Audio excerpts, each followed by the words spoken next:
Hi, I'll pick up in this video where I left off in the last. So Bach says, as tempting as these notes might appear, as little do they suffer a trill. And then he says it's somewhat extraordinary or particular or unique that generally the best and most singable places have to be ruined with an incorrect way of playing. And he says they happen mostly with slow and long drawn out notes. So long notes. And that one wants to, rip them from obscurity or oblivion or forgottenness. Vergessenheit is like forgottenness with trills. And then he says the pampered ear or the spoiled ear, das verwöhnte Ohr. And verwöhnt will be often used in German in connection with a child, like a spoiled child. So basically the pampered ear or the spoon-fed ear. I mean, he's talking about Lilliput and he's talking about spoon feeding. It wants to be kept in the same feeling or sentiment or state or sense. It only feels through noise.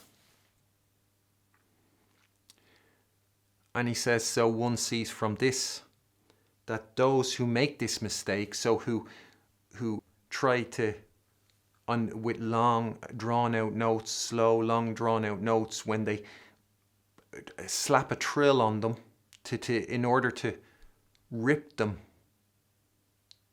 from or wrench them from obscurity or oblivion or forgottenness,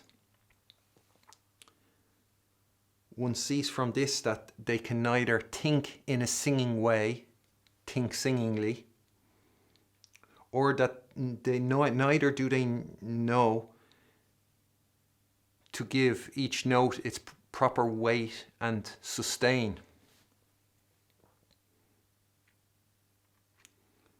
So how does one, Bach says one sees from this. How does one see from that? Well, one sees from that because when they make that mistake, they are spoiling the best spots or places or passages in the music. It's the very best bits they're spoiling with that. And so it shows that because they spoil the very best bits, they have no conception that those bits are the very best bits. Otherwise, they wouldn't want to spoil them. And that's how one can see that they are not able to think in a singing way. It means those best bits, what Bach says are the best bits of the pieces, that they ruin. They have absolutely no conception of those bits. It means nothing to them. So they don't even know they're ruining the best bits. They don't see them as the best bits because they're not noise. And it shows that, what do you learn from that? One can gather it's about knowing to give each note its weight and sustain. So comes that singing way of playing.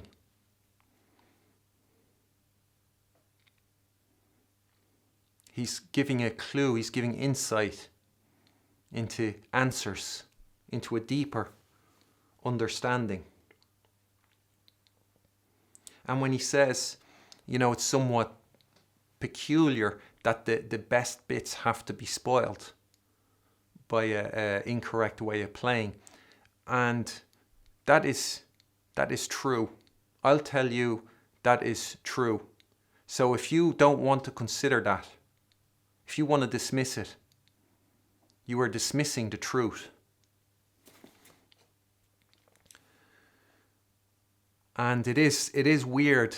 It is a phenomenon, and it is happening all the time, that Lilliput, the roll of honor, spoil the best bits.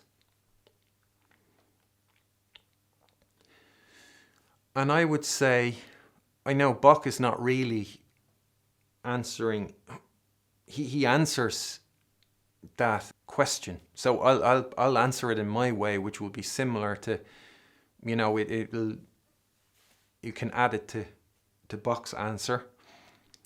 But I think what happens is the singing, the singing element of, it's like the singing element is when the music lands home, when the melody hits the very heart of the music. In a piece, the key signature the tonality is established, and then it hits it's ensconced in the tonality.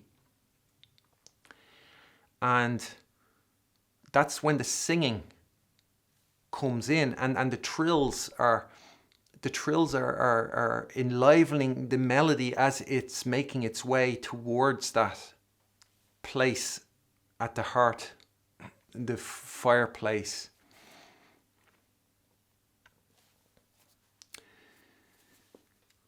And this singing quality, this is worth so much. It is of such value. There is very little need for anything else. And so what happens very often is, in those bits on the score, is there's the least to be seen. And so on occasion you'll have the least amount of notes, the least stuff on the score, because the singing counts for so much. And that's why when people in the cage in Lilliput, the roll of honor, when all they do is deal in notes, they have barely any currency with which to trade. And that's why it's ruined. This could be dismissed very easily, because people will think, he's talking about trills, and he's talking about the idiots back then. But we don't make that mistake. We're evolved. We don't add trills. We know better. We're not adding trills to every single note on our own accord. So it doesn't apply to us. I just think a Woody Allen joke in Manhattan at the start, where he says, it opens with him talking about the scenario of, if somebody's in the river drowning, do you jump in and save them?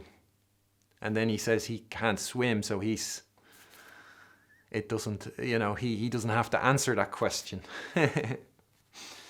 So in that same sense, people will think, Bach is talking about trills, this isn't relevant anymore. But the thing is, what one has to do is recognize which are the variables and which are the constants. And it can be like if you're talking about making sandwiches and you have a formula, A plus B equals C, and let's say, or A plus B plus bread equals C. And A might be ham and B might be cheese plus bread and equals, and then C is a ham and cheese sandwich. So I might be talking about that equation and using ham and cheese as the variables. And your sandwich might be peanut butter and jelly. So A would be peanut butter and B would be jelly, and C would be peanut butter and jelly sandwich. So you could think, that doesn't apply to me, because he's not talking about peanut butter and jelly sandwiches. He's talking about ham and cheese sandwiches. the A plus B equals C is the constant. The ingredients are the variables. And I would say trills here are the variables. And you have to recognize that.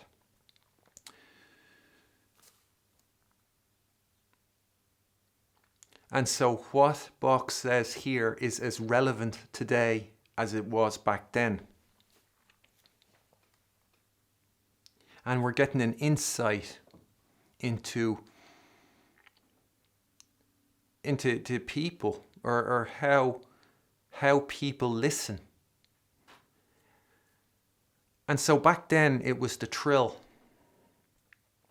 that was used. That was the noise. And the pampered ear wants to be kept in the same feeling, you know, in the sentiment. And it's only through noise. And if you think that that's not applicable today, just think of people who have the radio on in the kitchen all the time, like a constant noise in the background. That's the pampered ear that always wants to be in the, you know, kept in the same state, and they just want constant noise. It's exactly the same. It's as relevant then as it was now.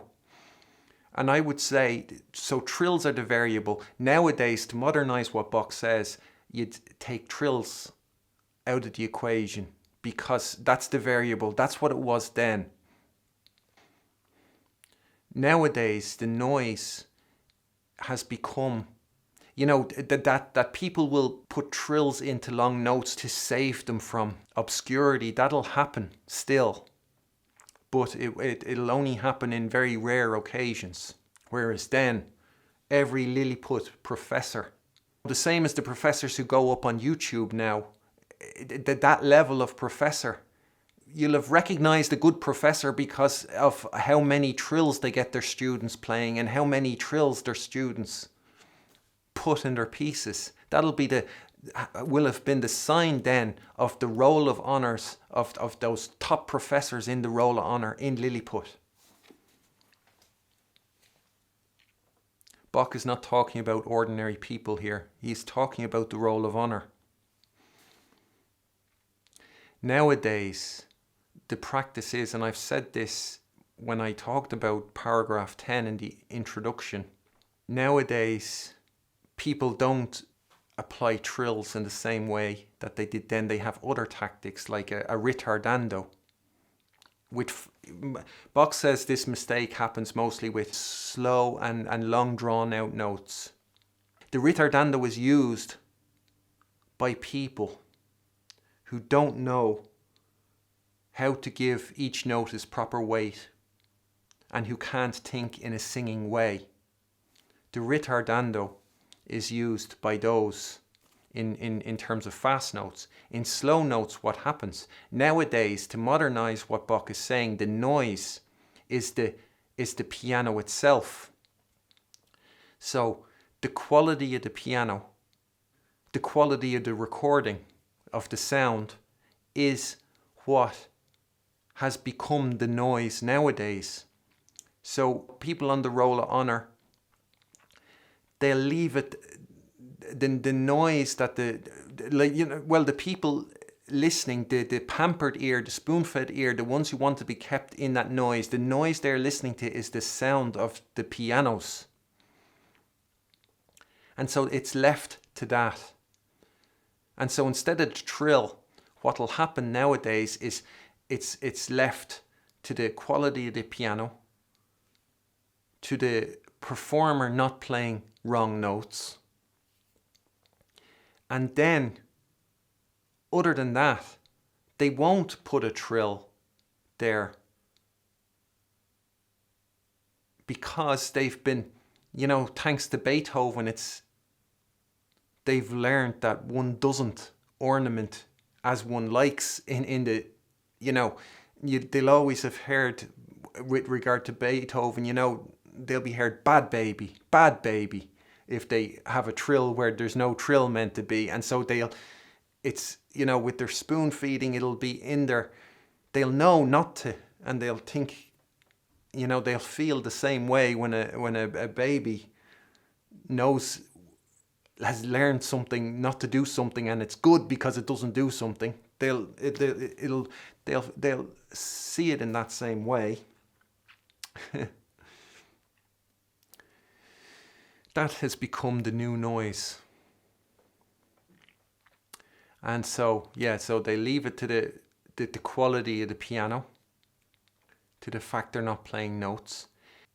And what'll happen is they'll let the music fall flat, because that's what happens in those places that Bach's talking about, in those best bits, by those people who don't know how to think in a singing way, who don't know to give each note its weight and sustain. Those places will fall flat. And so they let them fall flat. And what they leave it to compensate will be the quality of the piano. They'll be just playing notes. So what they'll have is they'll play all the correct notes, and then they might just, cut them short, or try and just shorten those notes, get by them, so people don't notice that the music, or whatever you want to call it, has fallen flat. And you might, I don't know, but like hearing Bach's words, you might feel bad in a way, like thinking, oh no, he's talking about me, but I can tell you that those people at the very top of the roll of honor, they can feel addressed by that. And if I claim that they're not able to think in a singing way, or that they don't know how to give the notes their weight and their sustain, you might think I'm delusional. And I would say that they are able to think in a singing way as long as it's on their shopping list. But you will hear in recordings, when I was younger, I'll have listened to Kiss and thinking I'm listening to perfection. So that's where I'm coming from. As soon as it's not on his shopping list, and as soon as it's those passages, as soon as there's not enough notes, the music falls flat. And the same goes for Sokolov. As soon as there's not enough notes, it falls flat. And I didn't notice it before, and nobody will notice that before.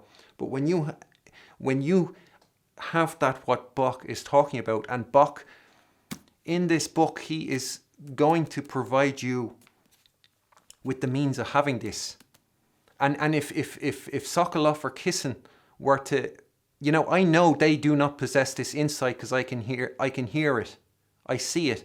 In Sokolov's third movement of the sonata in F major, you will hear, if you listen to it, if you don't want to dismiss it, run away from what I'm saying, you will hear where the music falls flat. If you listen to Kissin's play the first movement of Das Lebewohl, you will hear where the music falls flat. You will hear them not being able to, not knowing how to think in a singing way.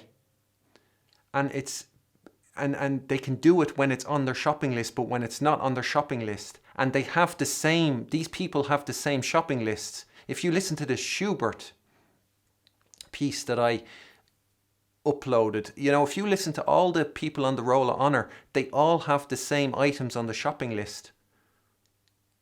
They all do it similarly. And I don't. I do it differently. And I'm not knocking their shopping lists. Their shopping lists are impressively long. And they'd be a lot longer than my shopping list, where my shopping list not infinitely long. Theirs would be much longer than mine. But as soon as my shopping list became infinitely long, they're lost. They have no hope. Because if there's 50 things in a piece, I'm gonna have all 50 of them, whereas they'll only have as many as are on their shopping list. And the shopping lists, Lilliput has not discovered all the stuff of any of the pieces. I could tell them that insight and they would thank me profusely for it. They wouldn't believe it. They wouldn't believe that some nobody could improve them as players, could actually turn them into artists, independent artists, as opposed to, Lilliput artists. Just copying, they're all copying each other because they're all blind. They lack the insight that Bach is talking about here. Bach is talking about the roll of honor denadays.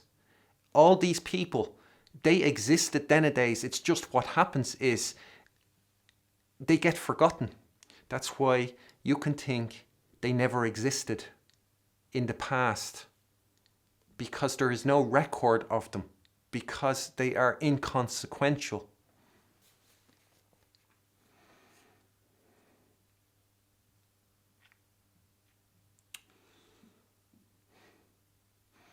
But it is amazing how the best does so happen that the best places are spoiled. It's not like the okay places or the mediocre places. It's the very best places that are spoiled. And it's because the very best places exist on their own. They need the least adornment. It's like, the best body in the world has no clothes on it. It's kind of similar. So you don't have to think bad, feel bad when Bach says this. He's speaking the truth, but he's not saying you can't have this. They could have it. Kissin and Sokolov could have it. If they got a lesson from me, they'd get it. Like they'd probably be in tears because they'd know how rare it is that somebody can actually, at the level they are at, that somebody could make them even better or improve them. They'd know how incredible that is. But I can give it to them not because they're Kissin and Sokolov, but it's because of what insight it is.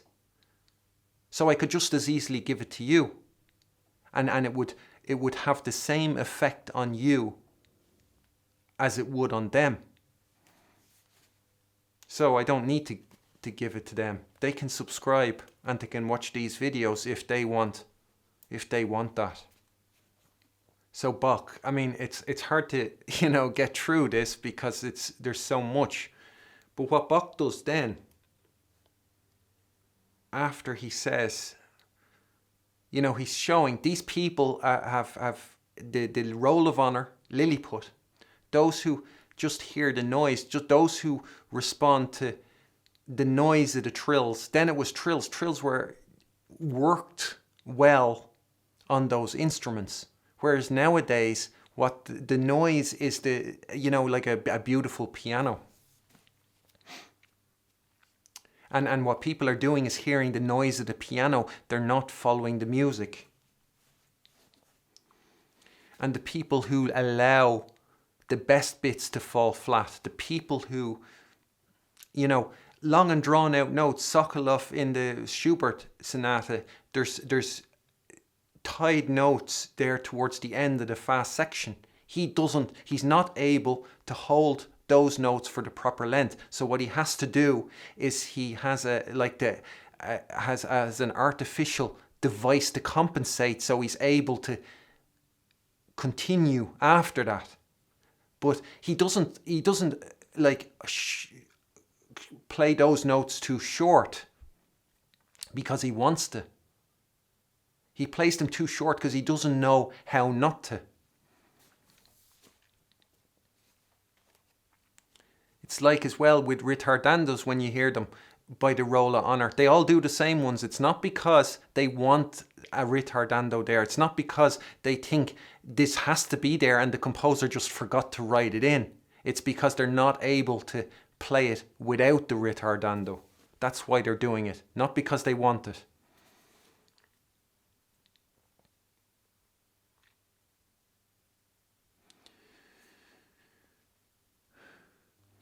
So I'll end the video here and I'll pick up in the next one where I left off. Thanks. Bye.